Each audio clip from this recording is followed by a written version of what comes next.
ini kita akan mendengarkan sabda kebenaran firman Tuhan. Firman Tuhan saya akan ambil di dalam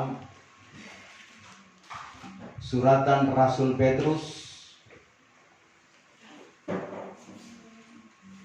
Di dalam 1 Petrus pasal yang ketiga ayat yang ke-12, satu ayat saja. Firman Tuhan sebagai berikut, ayat 12. Karena pemandangan Tuhan itu di atas orang yang benar, dan pendengarannya pun di atas permintaan mereka itu. Tetapi penglihatan Tuhan menentang orang yang berbuat jahat. Minta tolong dalam terjemahan baru. Sebab mata Tuhan tertuju kepada orang-orang benar, dan telinganya kepada permohonan mereka yang minta tolong. Tetapi wajah Tuhan menentang orang-orang yang berbuat jahat. Ya, terima kasih, silakan duduk. Saudara kasih dalam Tuhan, kita perhatikan suratan Rasul Petrus. Rasul Petrus ini adalah rasul yang dipanggil oleh Tuhan Yesus, dibentuk, diisi dengan kebenaran, diajarkan cara-cara menyampaikan, bahkan memberitakan Injil bersama-sama dengan Tuhan Yesus. Sehingga dia bisa mengerti, sehingga dia bisa menyampaikan segala maksud dan kehendak Tuhan. Namun saudara kasih dalam Tuhan, kita memperhatikan di dalam ayat pokok ini, ya, Rasul Petrus membagi dua bagian, yaitu antara orang yang benar dengan orang yang jahat, ya. Dan saudara kita perhatikan bahwa dikatakan oleh Rasul Petrus bahwa mata Tuhan tertuju kepada orang-orang yang benar, dan telinga Tuhan terbuka bagi permohonan doa mereka yang meminta tolong. Tetapi wajah Tuhan menentang orang-orang yang berbuat jahat. Saudara, ini tentunya menjadi bagian pengalaman saya dan saudara di tengah-tengah kita mengiring Tuhan. Karena di dalam dunia ini kita tahu bersama ada orang benar dan ada orang jahat.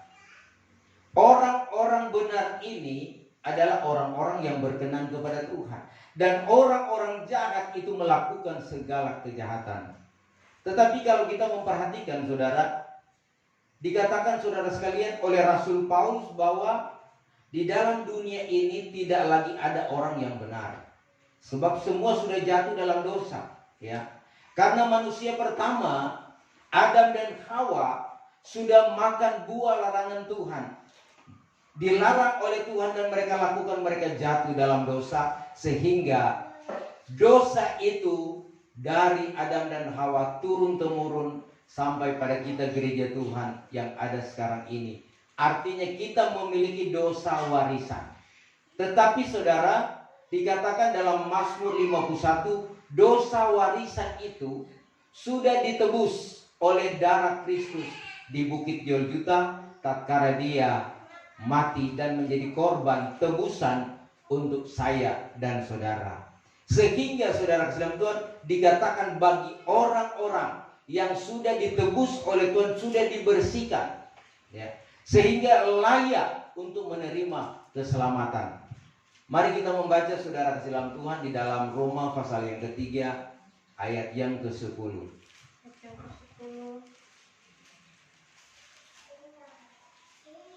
Seperti yang tersurat demikian, bahwa tiadalah seorang yang benar, bahkan seorang pun tiada. Iya, jadi saudara jelas dikatakan di sini bahwa di dalam dunia ini tidak ada orang yang benar.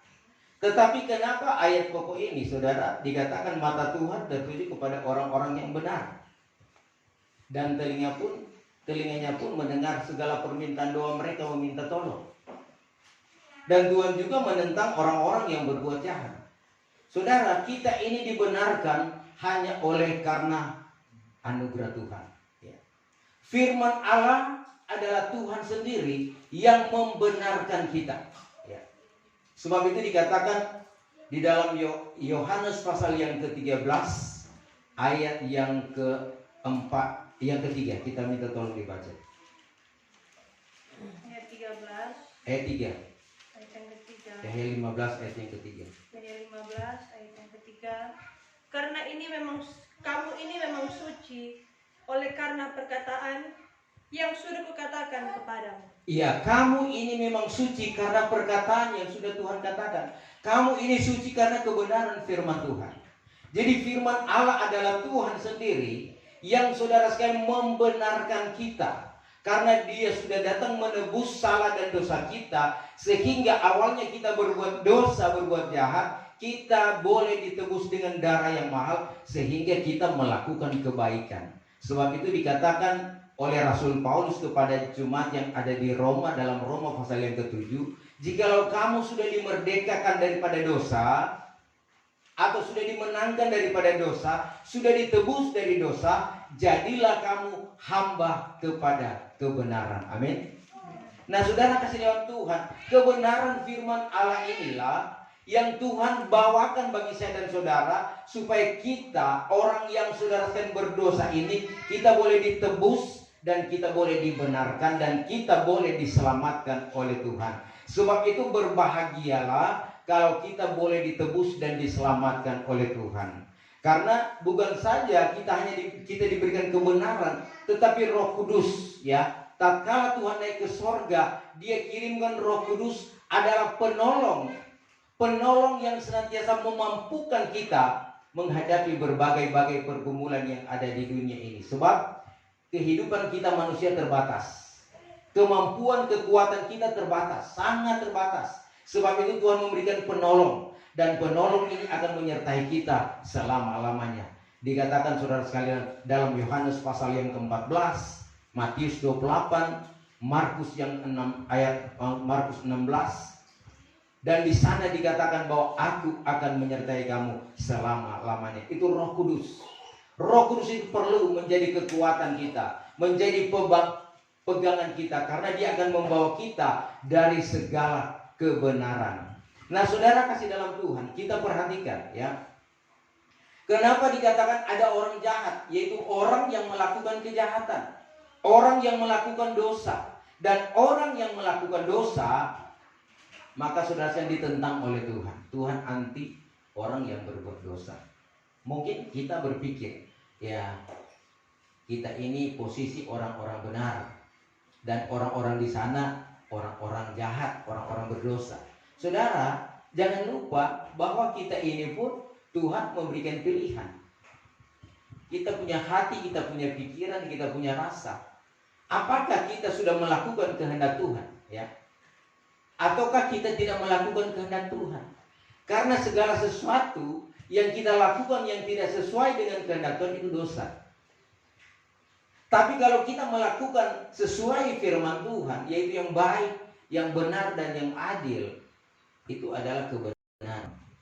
Dan orang ini adalah orang-orang yang benar. Saudara, kadangkala mungkin kita berkata demikian, ya, karena kita ini sudah setia beribadah, apalagi berpuasa, sudah mengerti pengajaran yang benar, sudah diajarkan, bahkan sudah punya anugerah-anugerah Roh Kudus, sehingga kita memposisikan diri pada orang yang benar. Amin. Amin, saudara. Kita memposisikan diri pada orang yang benar. Namun, saudara, kenapa? Ya, kenapa kadang-kala kita berbuat salah dan kita berbuat dosa, menyakiti hati sesama, terlebih menyakiti hati Tuhan. Dan ini yang perlu menjadi pertanyaan. Tetapi kuncinya dalam ayat pokok, orang yang melakukan kebenaran itu adalah orang-orang benar. Orang yang melakukan kejahatan, melawan hukum Tuhan, itu orang-orang jahat. Dan di sini dikatakan Tuhan melihat dari sorga, ya. Tuhan melihat setiap kegiatan pergerakan orang yang ada di bumi ini, ya. Tetapi mata Tuhan tertuju kepada orang-orang benar, ya. Kenapa, saudara sekalian? Orang benar ini, dia memiliki kebenaran, dia ada firman, dan Tuhan selalu memandang dia. Gerak-geriknya, caranya, Tuhan perhatikan. Dan tatkala dia berdoa, minta tolong, itu Tuhan dengan sendiri akan memberikan pertolongan. Ini orang-orang benar, saudara sekalian. Nah, kalau orang-orang jahat, ya sebab itu tatkala orang-orang jahat ini karena ditentang oleh Tuhan, ya, mereka melakukan kejahatan, Tuhan marah. Dan apabila mereka berbuat kesalahan, berbuat jahat, saudara, tidak ada pertolongan Tuhan. Tidak ada pertolongan Tuhan. Apa sebab saudara sekalian berbuat jahat? Tuhan menentang. Nah saudara, kadangkala mungkin kita tidak menyadari, kita kadangkala jatuh dalam kejahatan, dosa, dan menyangkal Tuhan, meninggalkan Tuhan, melupakan Tuhan. Nah tatkala kita pada posisi di mana kita meninggalkan Tuhan, maka Tuhan tidak mendengar doa kita. Meskipun kita sudah berbuat baik, tapi karena kita tetap mengamalkan dosa, maka Tuhan tidak mendengar doa kita. Seperti orang Israel, saudara. Orang Israel, orang pilihan Tuhan. Mereka pilihan dari segala bangsa, hanya mereka yang sudah dipilih oleh Tuhan. Tetapi tatkala mereka berbuat dosa, ditegur oleh Tuhan.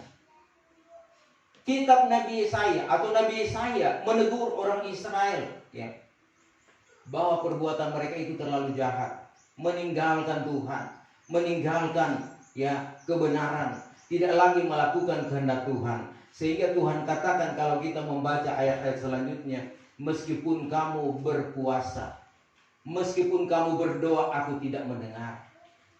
Meskipun kamu membawa korban-korban persembahan, aku tidak menerima. Aku benci, aku jijik, saudara. Kalau berbuat jahat, saudara. Tetapi saudara kan Nabi Yesaya berkata juga, kalau kamu bertobat, datang kepada Tuhan, tinggalkan perbuatan jahat dan melakukan kebenaran, maka aku akan kembali kepadamu.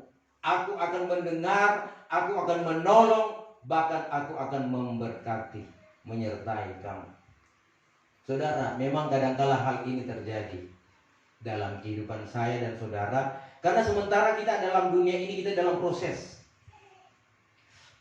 Tuhan dalam dunia ini, yaitu untuk membentuk kehidupan kita supaya kita menjadi baik menurut Tuhan, menjadi berkenan kepada Tuhan. Yang memproses kita adalah firman Allah dan Roh Kudus. Sebab itu saudara, biarlah firman Allah bertambah-tambah. Karena kalau firman Allah ada di dalam hati, maka firman Allah ini yang akan membentuk kita.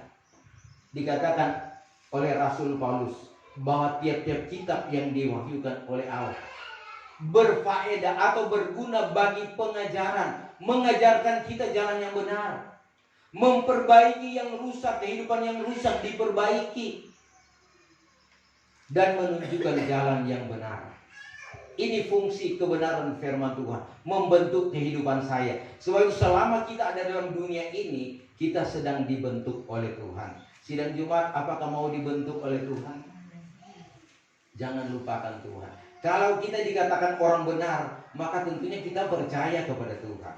Kalau kita percaya kepada Tuhan, nah kita mempersembahkan yang terbaik kepada Tuhan.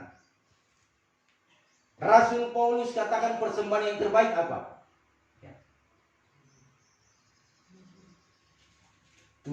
Tubuh. Kehidupan ini kita persembahkan kepada Tuhan. Namun menjadi pertanyaan, apakah betul-betul ini tubuh ini sudah dipersembahkan kepada Tuhan? Karena itu Tuhan juga yang melihat. Tapi kadang-kala saudara, ada yang berkata, yang penting hati serahkan pada Tuhan. Tapi di tangan ini belum, masih suka tumbuh-tumbuh orang, saudara. Masih suka tumbuh-tumbuh belanga, saudara. Ini bibir ini belum dipersembahkan kepada Tuhan. Apa sebab? Masih ada fitnah di sana. Masih suka berkata-kata yang jahat, yang membuat kita berdosa kepada Tuhan.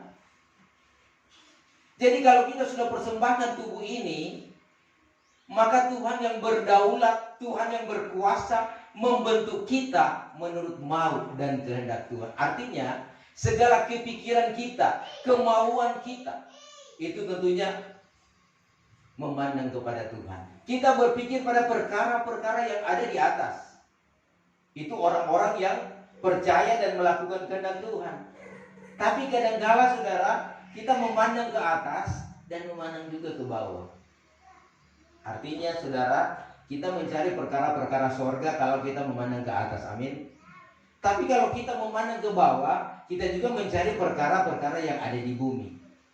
Itu memang tidak salah, saudara. Tetapi Tuhan katakan jangan orang cenderung atau saudara setiap hari, setiap waktu, setiap saat kita hanya memikirkan perkara-perkara yang ada di bumi. Kurangnya kita memandang perkara-perkara di atas. Perkara-perkara yang di bumi cuma sementara, tapi perkara-perkara di atas di surga itu kekal. Memang di bumi kita butuh makan, minum, dan pakai, ya. Tetapi jangan kita hanya fokus di situ. Apa yang kita mau makan, kita mau minum, kita mau pakai, kita butuh.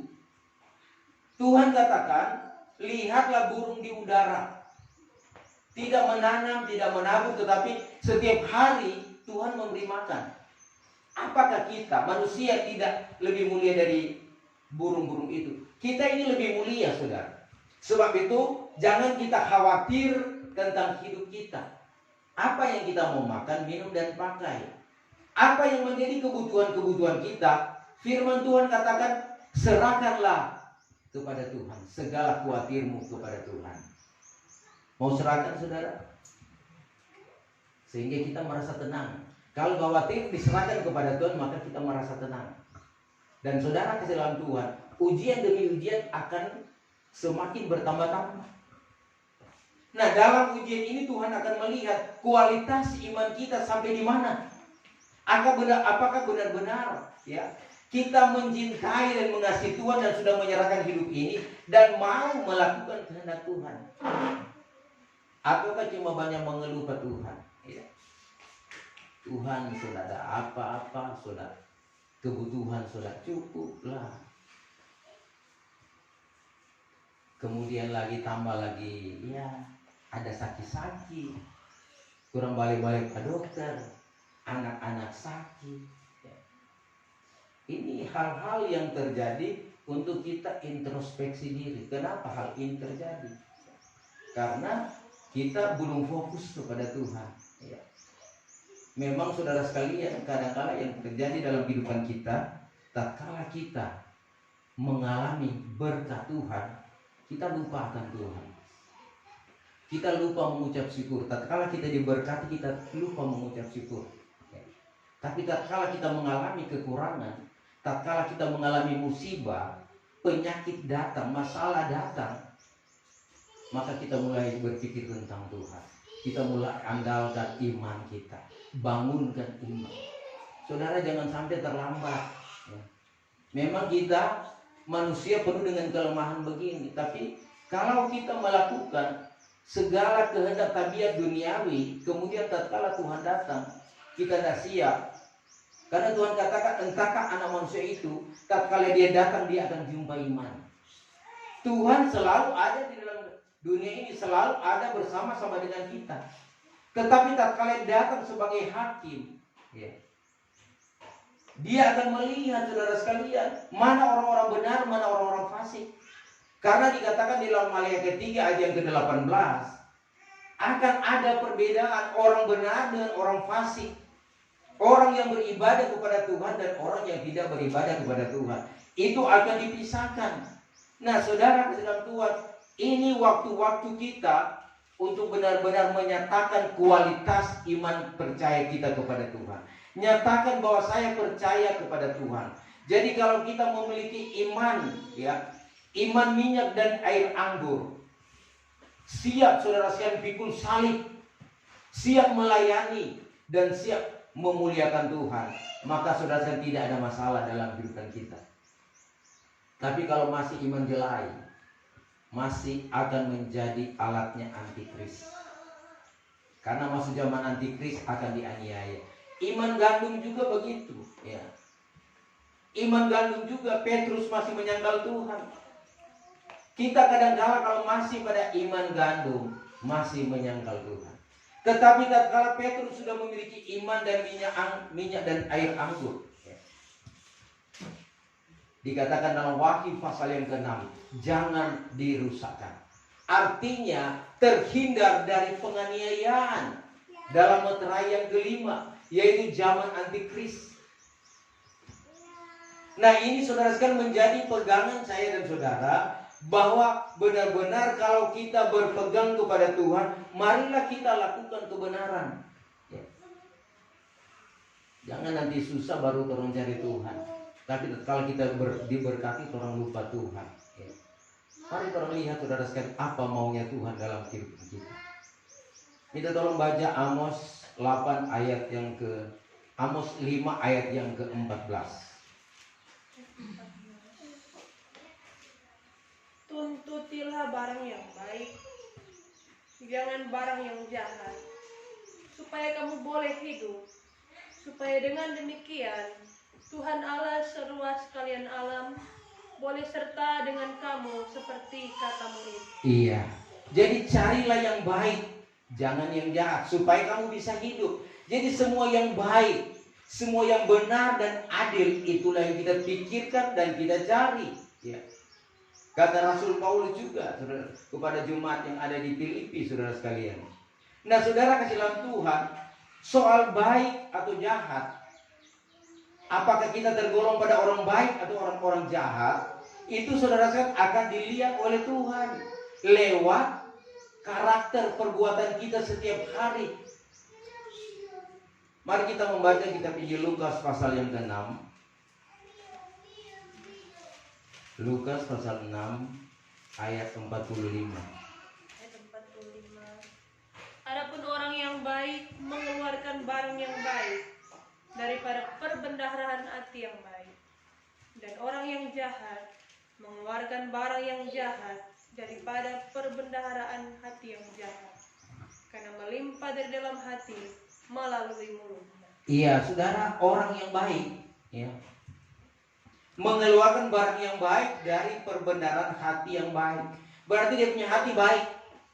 Tetapi orang yang jahat, ya, mengeluarkan barang yang jahat karena dalam hatinya adalah jahat. Karena semua diucapkan oleh mulut meluap keluar dari dalam hati. Nah, ini saudara, tentunya kita bisa melihat apakah kita orang baik atau orang jahat. Masihkah ada keluar barang-barang yang najis, ya. Benci, fitnah, maki, perkataan-perkataan kotor, apakah masih ada? Nah, itu saudara sekalian, kenapa dia keluar? Karena masih ada di dalam hati.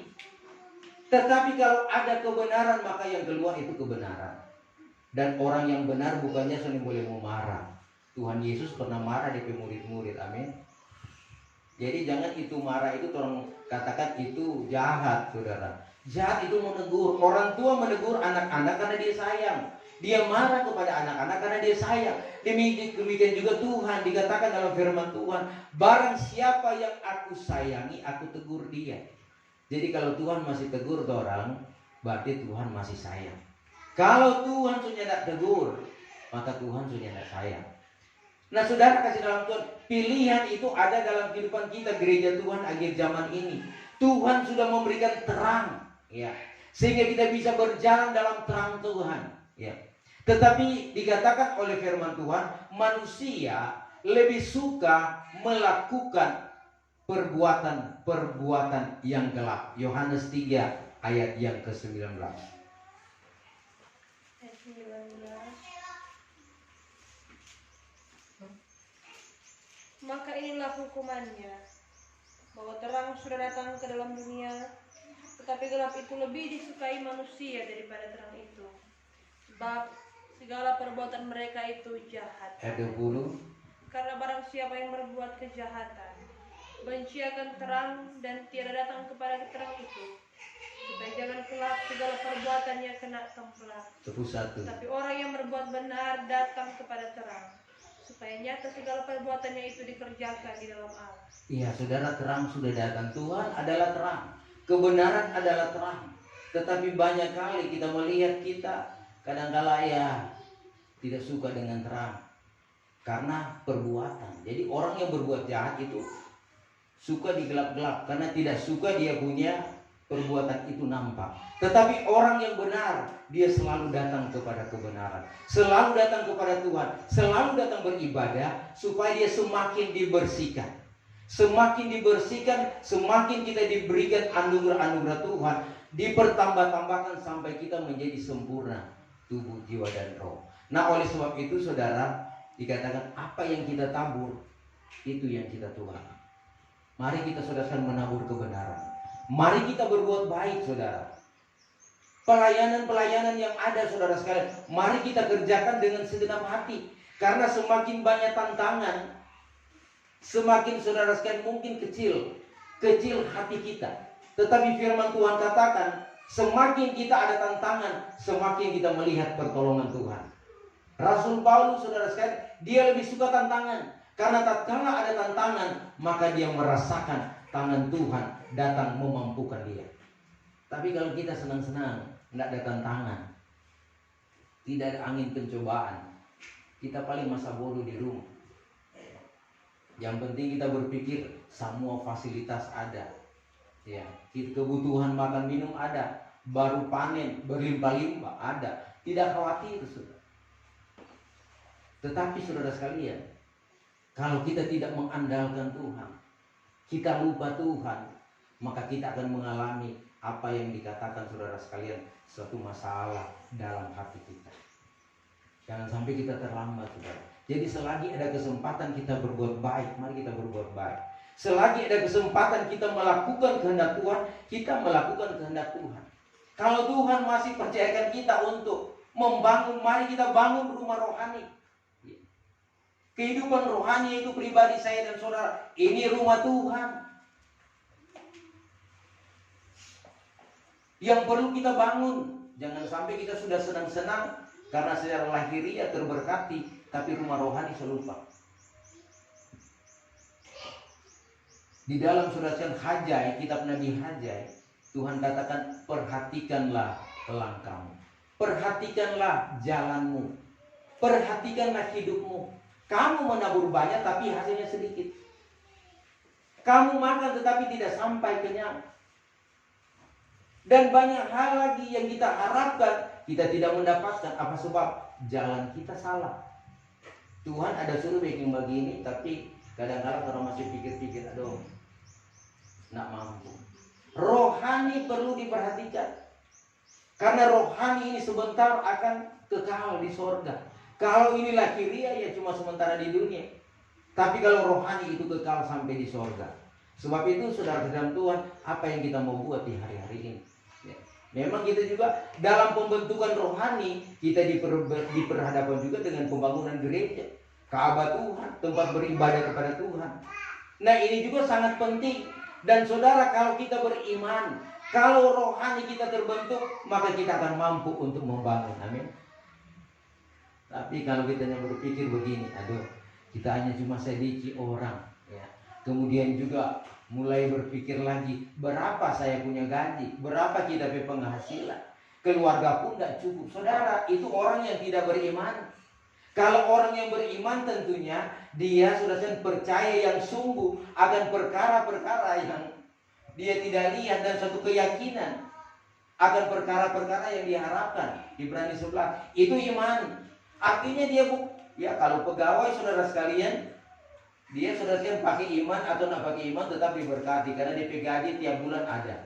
Itu pegawai. Tapi kalau kita ini hamba-hamba Tuhan, cuma petani, memang kita menanam, tapi ada DP musim, kapan dia mau panen, kapan DP kuartal. Tapi kadang-kala karena virus atau penyakit datang, ya kita tidak mengharap mendapatkan banyak. Nah ini kita justru pakai iman. Amin saudara. Ini menggerakkan saudara sekalian iman kita. Kalau orang beriman, orang sanggup untuk membangun. Saya pun sudah berdoa kepada Tuhan, dan saya percaya Tuhan akan mampu untuk menolong kita. Jangan dulu orang tunggu orang dari luar untuk membantu kita, tetapi kita dulu yang berusaha supaya awal kita telah diberkati Tuhan. Kalau orang lain yang menolong, ya orang lain yang diberkati.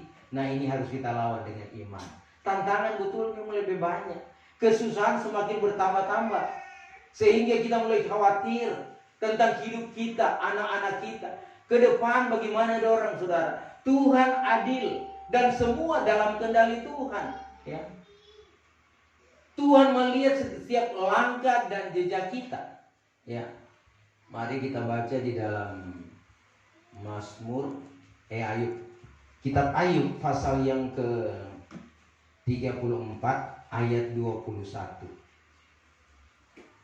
Ayat 21. karena matanya selalu adalah mengamat-amati jalan segala manusia. Dilihatnya kelakuan masing-masing mereka itu. Iya, saudara.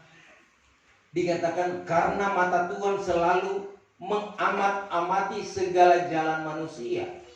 Dilihatnya kelakuan masing-masing. Mata Tuhan selalu melihat-lihat kita. Jadi saudara dalam Tuhan, di mana saja kita berada, siang, malam, pagi, sore, cuaca apapun, Tuhan melihat kita. Kemana kita melangkah, Tuhan melihat. Nah, kalau Tuhan melihat, apa yang orang mau bikin? Kalau di dunia, kalau di tempat-tempat vital orang pasang CCTV. Di kantor-kantor ada CCTV, di jalan-jalan ada CCTV. Untuk apa CCTV itu? Untuk melihat kalau di kantor DP karyawan itu ada kerja atau ada bermain atau ada tidur. Kalau di jalan dia saudara sekalian merekam segala kejadian yang terjadi, kecelakaan, pencurian, perkelahian, semua terekam di CCTV. Sehingga orang takut sekarang bukan curi. Sedangkan saja di Ratahan orang piara ayam jago, ayam mahal di harga jutaan, saudara. Kemudian dia taruh di kandang, kemudian pasang CCTV. Kemudian ternyata ayam itu dicuri orang, ya. Dan ternyata nampak di CCTV DP muka, DP orang, dorang terus tahu yang mencuri. CCTV jelas, ya. Dan kemudian ya orang itu sudah mengakui DP salah, kemudian sudah ada perdamaian. Nah itu di dunia. Kalau di sorga Tuhan kecanggihan lebih dari CCTV, ya. Ayo katakan dia lihat setiap orang pelangkat, orang perbuatan. Sebab itu karena selalu Tuhan dia lihat, maka orang perlu berbuat baik. Amin. Berbuat benar. Kalau orang berbuat baik, maka kita orang-orang benar. Orang-orang benar selalu dilihat Tuhan. Bahkan diberkati, doa-doa didengar oleh Tuhan. Apapun yang kita minta kepada Tuhan, pasti Tuhan akan berikan. Dan memang sangat senang sekali. Apa sebab Tuhan itu kaya. Tuhan itu luar biasa. Bukan Tuhan yang miskin yang orang sembah, tapi Tuhan yang kaya. Dikatakan emas dan perak Tuhan punya. Artinya kekayaan yang ada pun Tuhan punya. Tuhan bisa memberikan apa yang menjadi kebutuhan kita. Tetapi yang jadi pertanyaan, apakah kita menjadi orang benar? Kalau kita jadi orang benar, jangan kita khawatir tentang masa depanmu, tentang kehidupanmu. Karena Tuhan sudah menjaga kita selama dalam dunia dan sampai ke akhirat. Sampai kita masuk surga, kita hidup kekal bersama-sama dengan Tuhan. Dan sebab itu saudara dalam Tuhan, ya, perhatikan baik-baik, ya. Jangan sampai kita jatuh atau masuk pada bilangan orang-orang yang berbuat jahat, ya. Karena dikatakan, mari kita baca lagi firman Tuhan. Efesus 5 dulu ayat yang ke-16.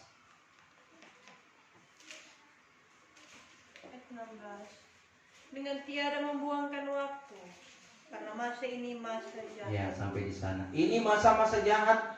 Kemudian baca lagi 2 Timotius 3 ayat 13. Ayat 13.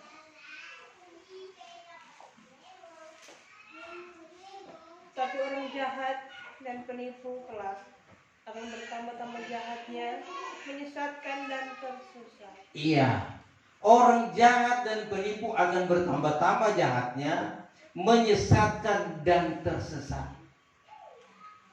Saudara, kalau orang jahat semakin bertambah-tambah kejahatannya, penipu pun semakin bertambah-tambah untuk menipu. So itu banyak orang sekarang yang tertipu. Banyak kita melihat kejahatan-kejahatan yang terjadi. Tetapi orang benar juga akan bertambah-tambah. Orang benar itu Tuhan tambah-tambahkan kebenaran, sehingga dia selalu berbuat benar, menjadi baik, berkenan kepada Tuhan. Roma 5 ayat yang ke-20, di mana dosa semakin bertambah-tambah bagi orang jahat, tetapi anugerah dan kebenaran bertambah-tambah atau melimpah bagi orang yang berharap, ya, kepada Tuhan. Sebab itu kita berpegang teguh pada firman Tuhan. Kita lakukan apa kata Tuhan. Jangan sampai kita terlambat belum melakukan, ya Tuhan sudah mengatur segala suatu hal yang kita tidak suka. Oleh sebab itu, percayalah kepada Tuhan, lakukan yang benar, lakukan yang baik, sehingga kalau kita berbuat baik, tentu Tuhan akan berbuat baik. Kalau kita berbuat jahat, Tuhan akan menegur kita, mengingatkan kita. Tapi kadangkala saudara, teguran Tuhan itu sangat keras, sehingga kadangkala apa yang kita miliki, kita kasih, itu diambil Tuhan. Kadangkala kita diperhadapkan dengan kesulitan, hal-hal yang tidak suka kita lihat, ada Tuhan hadapan. Tetapi itu hanya dapat dilawan oleh iman.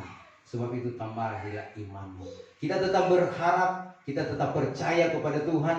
Karena kalau kita percaya kepada Tuhan, itu pasti kita akan beroleh kemenangan dan kita akan diselamatkan oleh Tuhan. Puji Tuhan, ini kebenaran firman Tuhan. Kita akan masuk pada perjamuan